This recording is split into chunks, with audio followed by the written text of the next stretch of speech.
जयराम महतो दूसरी कौन सी ऐसी सीट है जिस पर चुनाव लड़ने वाले हैं, उस पर सबकी नज़र है। तो हम बताते हैं कि जयराम महतो ने कौन सी दूसरी सीट का चयन किया है।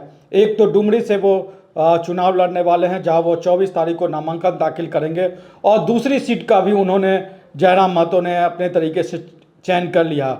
और जयराम महतो ने जो दूसरी सीट चुनी है वो है बेड़मो की सीट। बेड़मो की सीट यानी अनूप सिंह की, राजेंद्र सिंह की सीट, राजेंद्र सिंह के परिवार का, अनूप सिंह और राजेंद्र सिंह का इस विधानसभा क्षेत्र पर लंबे समय से कब्जा रहा है। राजेंद्र सिंह इस सीट से कई बार विधायक रहे, सरकार में मंत्री भी रहे। अभी उस सीट से अनूप सिंह विधायक हैं और अनूप सिंह को ही कांग्रेस ने उस सीट पर उम्मीदवार बना है। तो बेड़मो में जो है वो अनूप सिंह की लड़ाई अब जयराम महतो से होगी। दूसरी तरफ बीजेपी ने इस सीट से रविंद्र पांडे को उम्मीदवार बनाया है, जिनके अनूप सिंह के परिवार से एक तरीके का है तो पारिवारिक रिश्ते रहे, लेकिन पारिवारिक रिश्तों से अलग हटके एक राजनीतिक रिश्ता भी होता है। और रविंद्र पांडे जो एक तरीके से कहे तो पिछले कई सालों से राजनीतिक रूप से जो है वो राजनीतिक रूप से उस तरीके से सक्रिय नहीं थे। उनकी राजनीति एक समय गिरिडीह के सांसद हुआ करते थे, लेकिन वो सीट 2014 में आजसू के कोटे में गई। तो उसके बाद से हम कह सकते हैं कि वो एक तरीके से राजनीतिक रूप से विस्थापित हो गए थे रविंद्र पांडे। तो एक बार फिर से 10 साल बाद उनकी सक्रिय राजनीति में, चुनावी राजनीति में वापसी हुई है, और रविंद्र पांडे उस सीट पर बीजेपी के उम्मीदवार होंगे, अनूप सिंह उस सीट पर कांग्रेस के उम्मीदवार होंगे, और जयराम सिंह उस सीट पर जेएलकेएम के उम्मीदवार होंगे।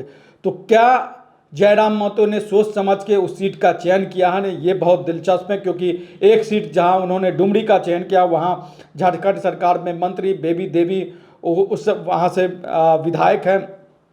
वो सीट, डुमरी की सीट, जगन्नाथ महतो के परिवार का एक तरीके से कहे तो परंपरागत सीट रहा है। और दोनों ही सीटें, एक तरफ अनूप सिंह का परिवार, दूसरी तरफ जो है वो एक तरफ राजेंद्र सिंह का परिवार, दूसरी तरफ जो हम कह सकते हैं कि जगन्नाथ महतो का परिवार, दोनों ही परिवारों के परंपरागत सीट पर उतरने वाले हैं जयराम महतो। और उन्होंने, हालांकि इसकी आधिकारिक जयराम महतो ने घोषणा नहीं किया, न जेएलकेएम ने जो मंगलवार को सूची जारी की है उसमें बेड़मो की सीट का जिक्र है, लेकिन जो सोशल मीडिया में उन्होंने पोस्ट किया, उस पोस्ट के हिसाब से ये कयास लगाया जा रहा है कि जयराम महतो जो है वो बेड़मो की सीट से चुनाव लड़ेंगे। उन्होंने अनूप सिंह और रविंद्र पांडे दोनों के ऊपर एक तरीके से कहे तो अपरोक्ष रूप से हमला किया है, और कहा कि मतलब बाहरी झारखंड के, बाहरी गया और औरंगाबाद के लोग जो हैं उनको चुनौती देने के लिए पारसनाथ के पहाड़ से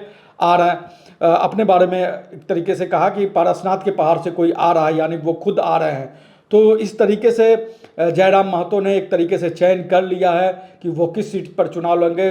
जयराम महतो किस सीट पर से चुनाव लड़ेंगे, इसको लेकर लंबे समय से कयास लगाया जा रहा था कि दूसरी कौन सी सीट से वो चुनाव लड़ेंगे। एक तरफ बागमारा से भी उनके नामों की चर्चा हो रही थी, उन्होंने ढुल्लू महतो को चुनौती भी दे दी थी कि वो आए, उनके सामने चुनाव लड़े, जो धनबाद से सांसद है। हालांकि ढुल्लू महतो उस सीट से उम्मीदवार नहीं है, उनके भाई शत्रुघ्न महतो बागमारा की सीट से उम्मीदवार हैं। दूसरी तरफ जो गोमिया की सीट है, वहाँ गोमिया की सीट पर लंबोदर महतो वहाँ से विधायक है, और ये कयास लगाए जा रहे थे कि हो सकता है कि लंबोदर महतो की सीट यानी गोमिया की सीट से वो चुनाव लड़े। लेकिन जो सोशल मीडिया में जयराम महतो ने संकेत दिए हैं, वो संकेत साफ बताते हैं कि अनूप सिंह के खिलाफ, जो उनके परिवार की एक तरीके से परंपरागत सीट रही है, उस सीट पर अनूप सिंह को चुनौती देने के लिए जयराम महतो जो है वो चुनाव मैदान में कूदने वाले हैं।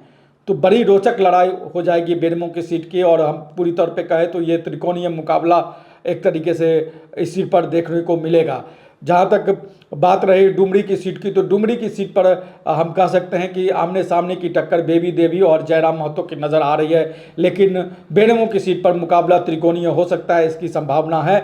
लेकिन अनूप सिंह वहाँ मौजूदा विधायक हैं, तो अनूप सिंह को जयराम महतो कितनी चुनौती दे पाएंगे, ये इस पर सबकी नज़र होंगी। और एक तरीके से कह दे तो अब बेड़मो की सीट भी हॉट सीट हो गई है। तो झारखंड की तमाम राजनीतिक खबरों पर हमारी नज़र रहेगी, उसके पर्दे के पीछे क्या चल रहा है, और सामने में जो जनता देख रही है वो क्या समझ रही इन सब चीज़ों को लेकर, हम अपने तरीके से उसका अध्ययन करेंगे, अपने तरीके से उस पर अपनी राय रखेंगे।